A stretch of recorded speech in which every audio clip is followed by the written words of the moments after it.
In this video, we're gonna take a look at the Polaris RZR XP Turbo S. Yep, I got that right. And determine if in fact it's an amazing UTV or if Polaris just added another letter from the alphabet and we're supposed to give them more money. Coming up.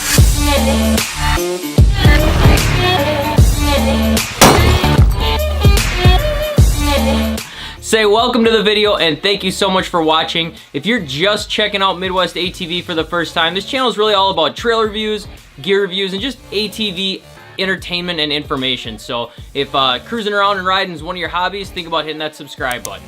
So I'm gonna try and do this video a little different than the last one. I'm gonna start with the basics, hit the wheels and suspension, talk about the cockpit, the innards, and then a few random things. So leave a comment down below and let me know if you like this formatting or if you feels like it just jumps around too much. Now I do wanna say, as you're checking out this footage right here, I owe a huge shout out to Brandon Pierce. So this is actually footage from Brandon Pierce. He was kind enough to let me use it in this video. He had this awesome opportunity to go out to Nevada and actually drive around in the Turbo S, talk to the guys at Polaris. I'm gonna put a link down below for Brandon Pierce's channel. Definitely go check him out. He's got a bunch of videos on the Turbo S and just a lot of good footage there. So again, thank you for letting me use this footage, Brandon. All right, the basics. So the Turbo S is 72 inches wide and has a 16-inch clearance. The crazy thing is they kept the center of gravity the same on this. So the way it's weighted out, it is actually the same as it is on the Turbo model, even though it sits higher off the ground.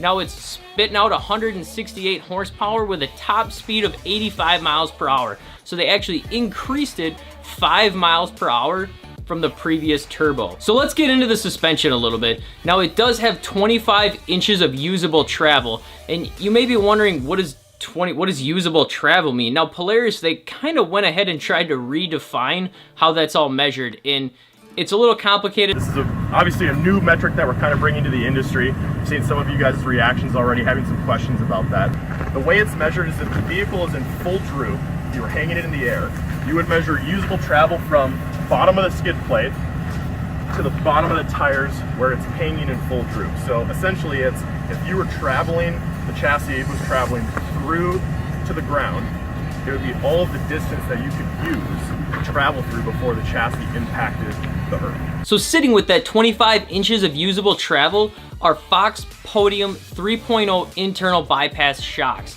And check this out. It comes with 32-inch stock tires. That's right, 32-inch ITP Coyote stock tires.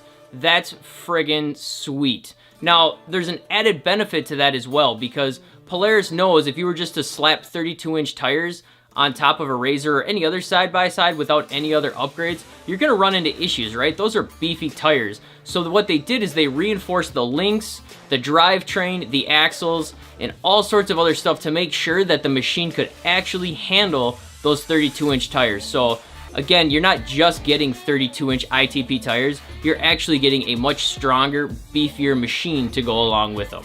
So before moving away from wheels and suspension, there is one other thing I want to mention, and that is that this does have Polaris's Dynamics Intelligent Off-Road Suspension. And if you don't know what that is, basically it's Polaris's way of automatically adjusting your suspension on the fly. It sends hundreds of signals in a second, basically, to the machine and automatically adjusts your suspension for the best ride possible. All right, so let's go ahead and jump into the cockpit. Now, right off the bat, you'll notice these come with 4-point harnesses. Factory. Again, another great option that's coming to you factory on the machine. Now, the seats are kind of a complaint for me. They claim they're new redesigned seats. From looking at them, they look like almost the same seats. So maybe you sit in it, it's got a little more cushion. I don't know, but it sure doesn't look redesigned, to say the least. So continuing on, you actually are also provided with more storage in the Turbo S, but they claim it actually feels less crowded on the inside. And if you notice, it also comes with Ride Command in a beautiful, beautiful 7-inch touchscreen loaded with friggin' features. So just to start off the bat, you've got all the standard stuff, right? You've got your vehicle diagnostics, all that's been on the Turbo. It also has Bluetooth audio and GoPro. So you can control your GoPro from this. I'm super curious to see how this works, and the fact that they even added that in there is pretty amazing, really. And if that's not enough, you've still got your GPS navigation, you've got your backup camera, and it's already pre-wired so you can put on a front camera, which they claim is one of their less expensive accessories. Now, I mean, it's Polaris, so what's a less expensive accessory, right? Like, you're probably still spending a decent chunk of change, but the fact that it's already pre-wired and you can just snap it, it's a plug-and-play item, again, pretty awesome. Their ride command is freaking sweet. All right, so let's hit the engine super quick and then we'll wrap it up. This does come with a 925cc ProStar Turbo 4-stroke 2-cylinder turbocharger. All right, so obviously, I mean, the engine's pretty awesome. Like I said, it's pushing 168 horsepower. What else they did that I really like, though, is they redesigned the clutch box, and they added more air to the secondary. So it gets, I want to say, like 80% better airflow, and it hits the secondary clutch, which actually cools down the belt better, and apparently keeps the belt 20% cooler than it did on the turbo model before it. So, I mean, again, I haven't obviously measured those statistics, but the fact that they took that into account and redesigned that like that really shows that they went the extra step in my mind, right? So, I mean, they're really trying to keep the belt cooler, and that's awesome. Okay, so a couple of the random things. The lights.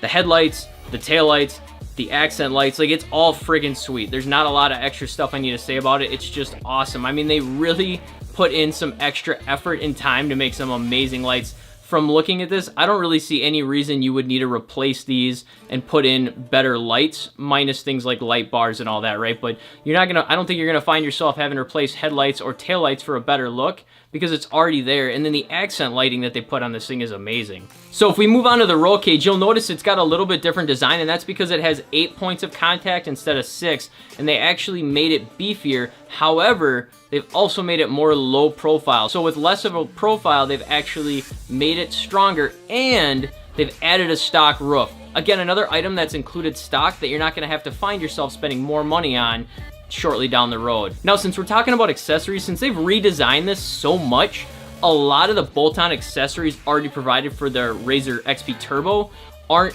gonna work, unfortunately. So you might find yourself either waiting for future bolt-on parts to become available, or, you know, I mean, maybe you just don't need as many, because let's be honest, it does already come with some awesome accessories stock. And with that, I'm gonna go ahead and wrap this video up here. I hope this provided you some basic information without being too long or going too in-depth. Definitely consider checking it out. Again, Brandon Pierce has some good information on him and some great footage, so definitely check the link down below.